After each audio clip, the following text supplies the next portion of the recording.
Today, I'll show you how to grant third-party access in Gusto. This simple guide will walk you through the process step by step, making it easy for you to manage access permissions efficiently. Gusto is a powerful payroll and benefits platform, and sometimes you might need to allow external collaborators to access certain features.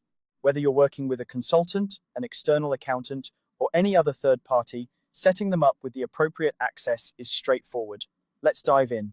First things first, you'll want to open your web browser and go to gusto.com. This is your starting point for everything related to your Gusto account. If you're not already logged in, make sure to enter your credentials and sign in. Once you're logged in, you'll be directed to your Gusto dashboard. This is the central hub where you manage all your company's payroll and HR needs. Next, take a look at the left side of the screen and you'll see a vertical menu. From this menu, click on the option labeled People.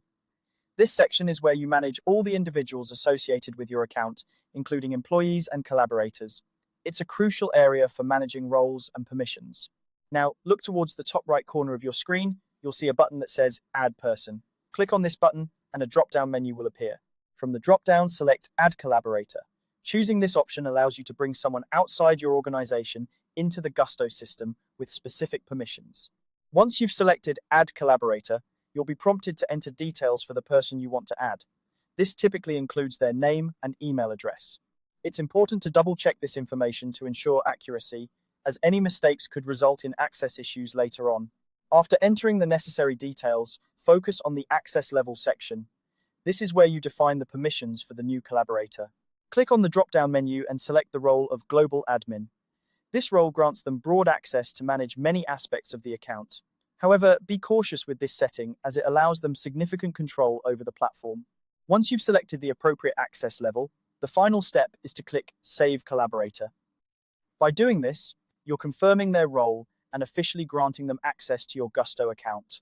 You should see a confirmation message indicating that the new collaborator has been successfully added. And there you have it. You've just granted third-party access in Gusto. By following these steps, you can efficiently manage who has access to your company's payroll and HR features. Remember, it's always important to regularly review and update access permissions to maintain security and ensure that only the necessary people have the right level of access. If you have any questions or need further assistance, Gusto's support team is always available to help. Thanks for watching, and I hope you found this guide helpful. Don't forget to like and subscribe for more tutorials on managing your business tools effectively.